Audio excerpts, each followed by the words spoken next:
Yo creo que el ambiente es muy estimulante, que el hecho de no tener mayorías automáticas es una oportunidad para que el poder legislativo se jerarquice, eh, va en sintonía con lo que está pasando a nivel nacional, además, o sea que es parte de repensar un poco la cosa.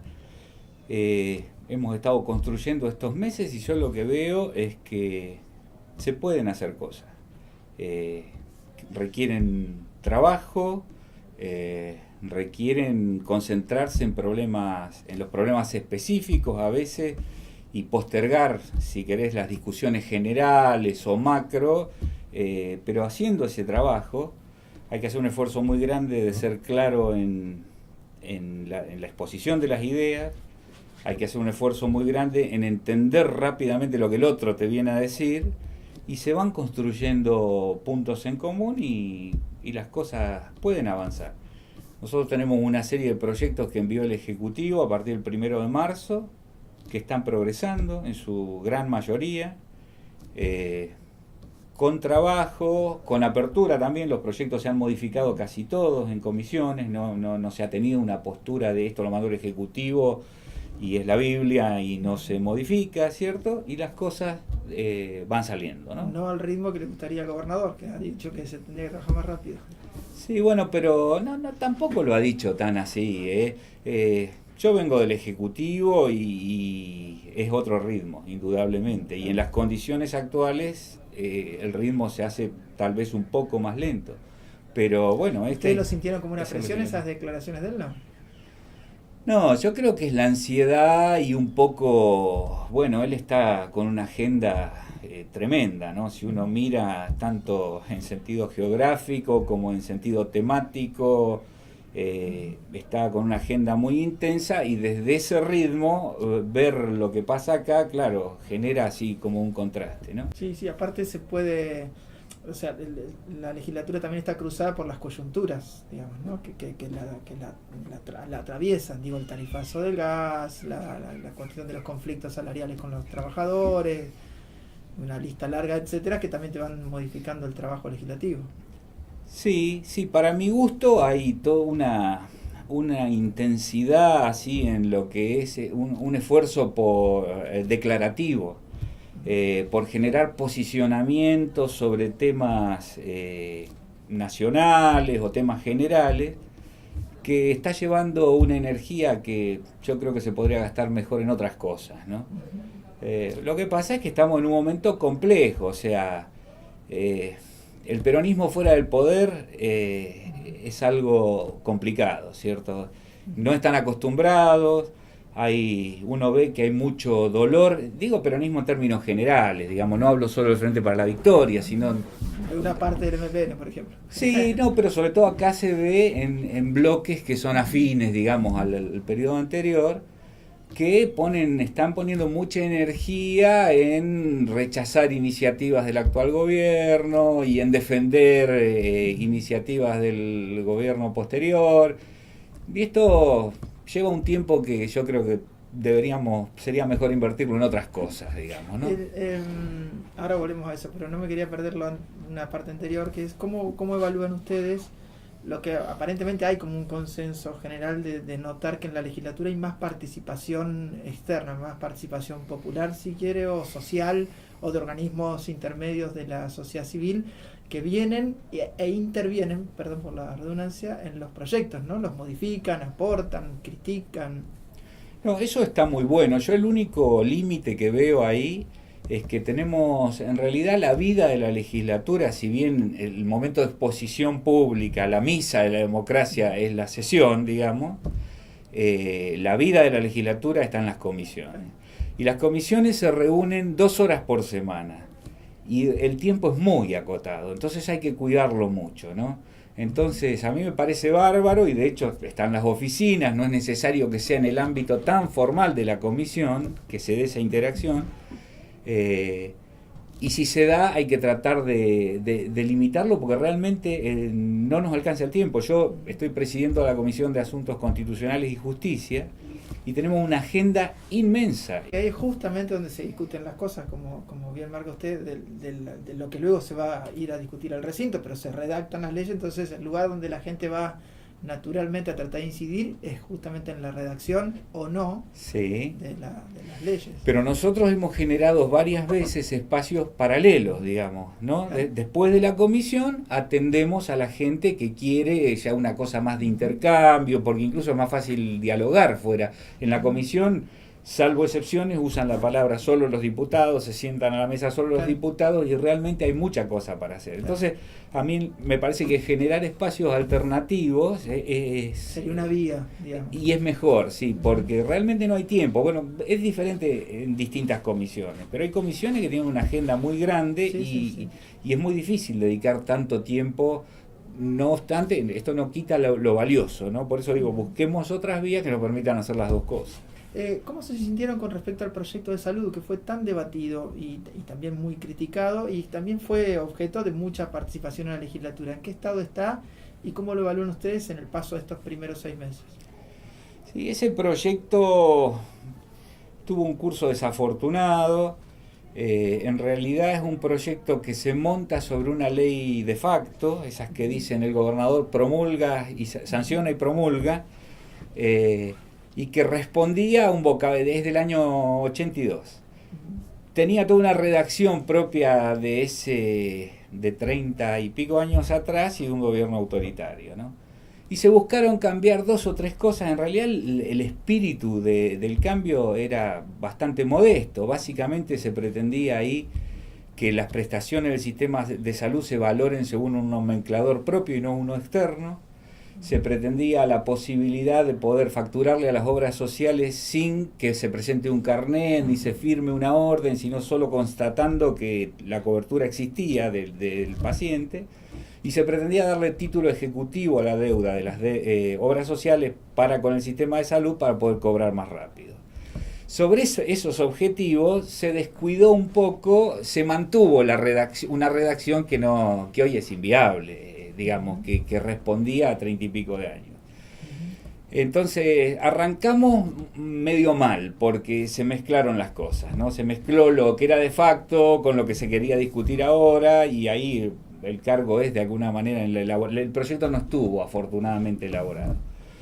Y después yo creo que nos encontramos con otro factor que en las comisiones, en vez de decir, bueno, a ver qué quieren y cómo plasmamos lo que ustedes quieren, incluso sacamos como se sacó y se va a sacar había párrafos muy tremendos en esa ley, ¿no? Que decían, por ejemplo, que los sectores de altos ingresos se le podría cobrar directamente al paciente, que nunca se utilizó en estos 30 y pico de años, ni nadie pensó en utilizarlo, ¿no? Pero bueno, todo eso se podría haber trabajado mejor en un ambiente de construcción. Yo creo que hubo sectores que dijeron este proyecto es débil y prefirieron la confrontación política y bueno, entonces eso hizo que esto se trabara todo. No obstante, el proyecto se fue modificando, se fue depurando.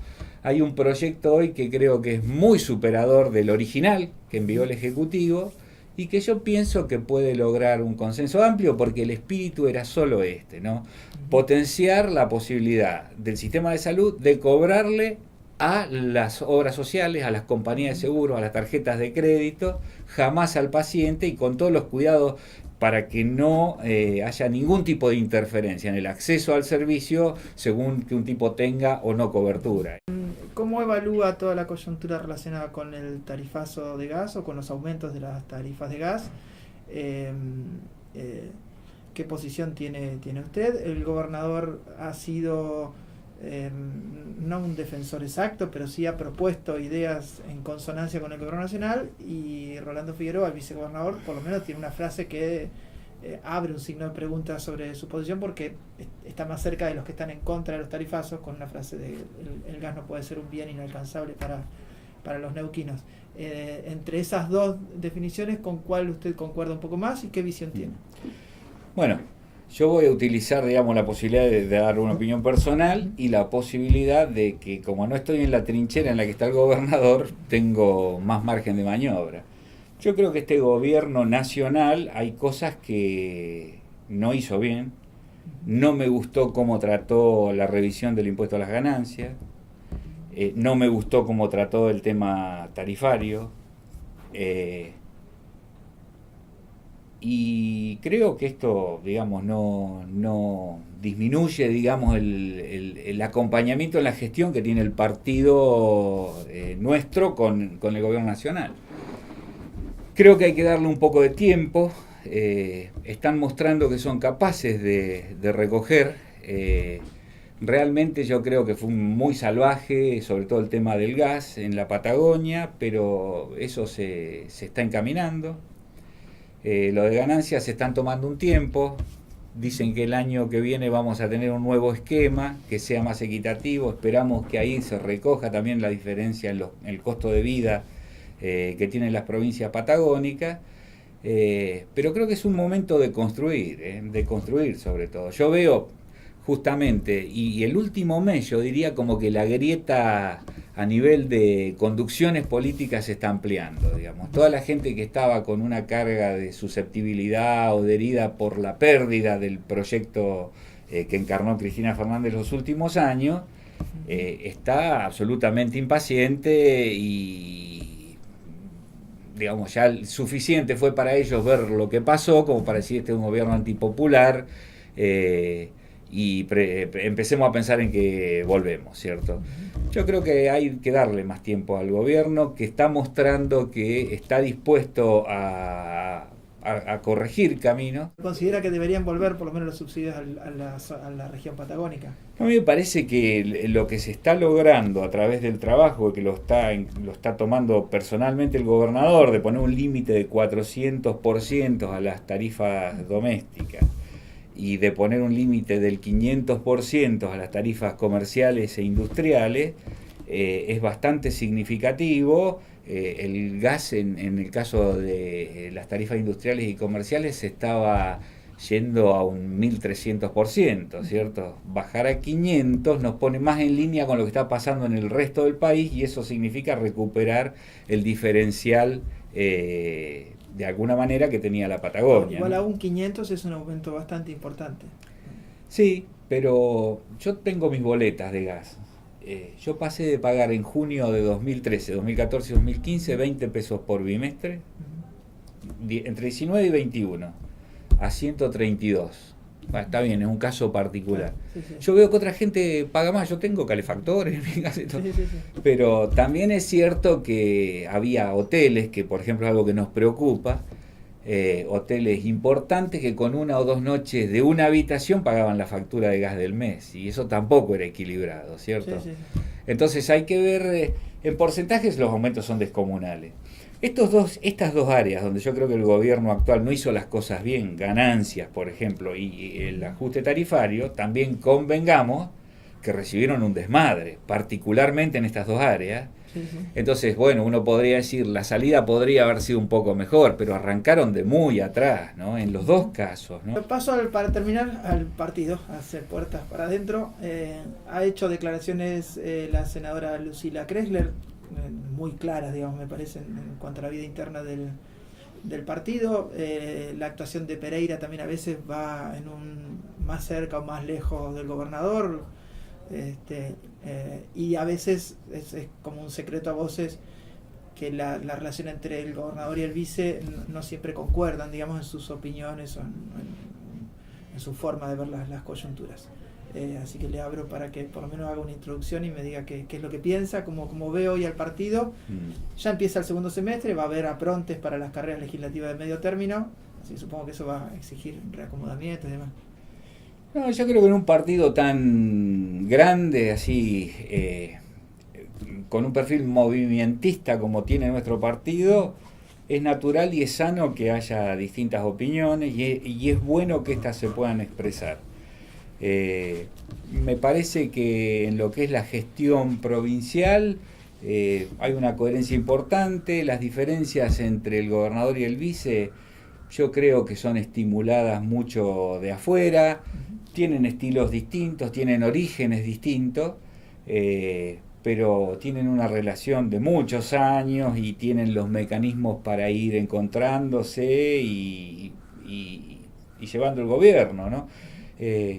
Algo parecido pasaba con el gobernador Jorge Zapac, o el ex gobernador Jorge Zapac. En un momento se alentó también mucho el enfrentamiento. Bueno, hay intereses y hay a veces la búsqueda de noticias y eso que potencian estas cosas. Pero yo veo un gobierno que va en una dirección. No veo que haya habido decisiones que generen cortocircuitos, sino que va en una dirección con un nivel de disenso en las cuestiones de fondo, ideológica, de proyecciones, que me parece que es bueno, ¿cierto? Que se haga en un marco de respeto y que se... ¿La opinión de Lucila Cresler merece algún comentario? No, pero fue una opinión también cuidada, donde no hubo una referencia directa a nadie, digamos. Claro, uno hace las lecturas, pero hubo algunas diferencias, ¿cierto? Claramente, por ejemplo, en la posición respecto a la ley a la que prohibía los despidos, establecía la doble indemnización. Hubo diferencias. Bueno, nosotros en el Senado tenemos una persona de extracción netamente sindical, el secretario adjunto de la CGT. Uno entiende rápidamente el posicionamiento, y el gobernador tuvo una diferencia. Nosotros también tuvimos una diferencia. De hecho, no acompañamos acá los proyectos que instaban a sancionar rápidamente. Bueno, yo ahí vuelvo a decir, ¿hasta qué punto nosotros tenemos que gastar energía en estas discusiones? Es una duda que tengo, pero si los debates vienen, los damos. Y nosotros preferimos la prudencia. Había un proyecto, sobre todo en diputados, que instalaba la emergencia ocupacional por 1 año y medio hasta fin de 2017, que era un proyecto claramente negativo, ¿cierto? Está visto académicamente que aumentar el costo de los despidos puede ser efectivo para atenuar la pérdida de empleo cuando viene el ciclo malo, digamos, la recesión. Pero está claro también que demora las recuperaciones. Entonces, era un proyecto que transmitía la idea de que acabamos una recesión que va a durar 1 año y medio y ponía condiciones, era una especie de profecía autocumplida, digamos, ponía un elemento más para que esto sea así. En ese sentido, no hubo una necesidad de un pronunciamiento expreso, porque yo personalmente di esta visión y dije, bueno, con estas cosas hay que ser más cuidadosos. No es solo decir vamos a defender los puestos de trabajo, porque esto tiene implicancias que exceden el voluntarismo, la buena voluntad, ¿cierto? Uno parece que dice, prohibimos los despidos, ponemos doble indemnización y con esto defendemos a los trabajadores. No siempre esto es defender a los trabajadores. Si las cosas empiezan a encaminarse y tenemos un rebote en el segundo semestre o en el primer semestre del 2017, tener un sistema rígido así va a condicionar esa reactivación. Entonces, finalmente el proyecto que salió y se vetó era el proyecto más moderado y un proyecto que era un poco más apoyable. Pero esto es parte de la discusión interna nuestra también, ¿no? O sea, porque a veces se piensa que los bloques deben ser monolíticos, que si el gobernador dijo A, todo el mundo tiene que corear A, y nosotros tratamos de ofrecerle una coherencia a la sociedad que necesita un gobierno coherente, y en ese contexto y con esos límites dar las discusiones. Y la vida interna del bloque es bastante importante en eso. Nosotros discutimos, aunque tratamos de ir con posiciones comunes, casi siempre lo logramos, y a veces tenemos pequeñas diferencias también con opiniones del gobernador, y esto es parte del juego en la medida que no se ponga en cuestión la dirección, ¿cierto? La coherencia, y que la gente tenga la tranquilidad de que el gobierno va para un único lado, ¿no? ¿Quién es el referente de la lista azul, del espacio azul? ¿Sigue siendo el exgobernador Jorge Zapac? Yo no estoy en condiciones de responder esa pregunta ahora. Yo la verdad estoy dedicándole muchas horas al trabajo legislativo. Me cayó la responsabilidad esta de presidir el bloque, cosa que no estaba hablada en la campaña, digamos que fue un proceso que se fue dando, y siento una gran responsabilidad por eso. Y bueno, vos me habrás visto que yo paso muchas horas acá, y las horas que no estoy acá muchas veces estoy también leyendo o tratando de juntar elementos o en reuniones para el trabajo este. Así que verdaderamente en este momento yo no estoy participando de las instancias partidarias y menos de las internas, porque tengo una responsabilidad institucional que quiero honrar en la medida de lo posible, y estoy poniendo el esfuerzo ahí. Ley 611, reforma de la Ley 611. Sí. ¿Acompañan el proyecto de ATE? O sea, ¿están dispuestos a tratarlo? ¿Con reformas o no tratan? Dejarlo para más adelante. Bueno, ahí hay un tema en la legislatura, que es tratar un proyecto. Tratar un proyecto es estudiarlo y discutirlo. Firmar un despacho es avalar un proyecto, no existe el voto negativo. Entonces, nosotros el proyecto lo hemos estudiado, no ha pasado por una instancia de discusión general partidaria, como por ahí amerita esto. Yo anticipé una posición, que vengo hablando con el bloque, que el proyecto de ATE es difícil de acompañar, porque el proyecto, si lo tengo que sintetizar, así como me pedís, es todas las decisiones políticas para el sindicato y una garantía sin límites del gobierno provincial de que va a sostener el sistema previsional de los empleados públicos. Esto a mí me parece difícil. Yo siempre recuerdo que la fuerza de trabajo de la provincia son más o menos 250.000 personas, de los cuales 70.000 son empleados públicos. Hay 180.000 que no son empleados públicos, y hasta qué punto nosotros podemos pedirle a esos 180.000 que sacrifiquen presupuesto para actividades públicas para sostener la caja. Un aporte habrá que hacer, el Estado no se puede desentender, pero la verdadera discusión política yo hoy creo que es esta. ¿Cómo vamos a encarar a futuro el déficit previsional que va a volver a aparecer, más allá de que ahora esté corregido, ¿no? ¿Tiene que haber balotaje? No, yo no creo. A mí no me gusta. No creo que haya un consenso para generar instancias electorales obligatorias adicionales.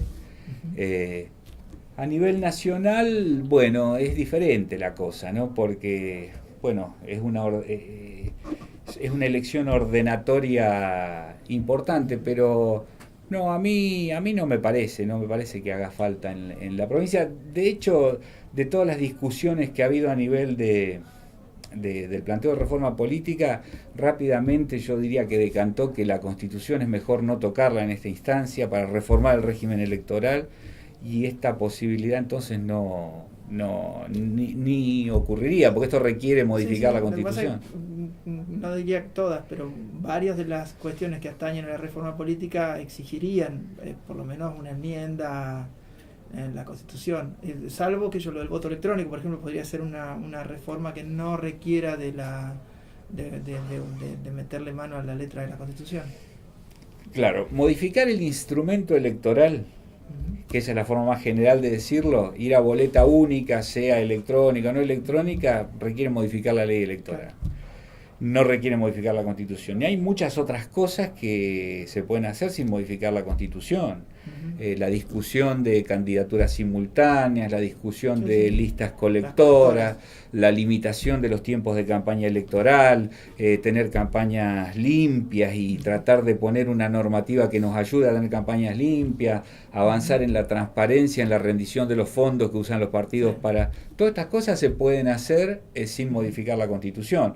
La Constitución sobre todo se debe modificar si uno quiere cambiar el sistema de simple pluralidad, y si quiere cambiar el sistema de distrito único. Sí, bueno, ahí va a llegar, sí. Bueno, que es otro tema que supongo que va a quedar afuera, si más o menos se cumple con lo que está pensando el gobierno de no tocar la Constitución. Pero yo no diría que lo piense el gobierno, en las reuniones que se han hecho la oposición obviamente día... es un tema que no pasaría nunca, pero quiero decir que también es importante saber más o menos por dónde va la cosa, porque eso da un rumbo de dónde iría la reforma política. No, estas cosas requieren un cambio constitucional, y yo creo lo que se ha manifestado en las reuniones más amplias, donde estaban representantes de los 27, creo, partidos registrados en el distrito, era que prácticamente no hubo voces a favor de revisar la Constitución.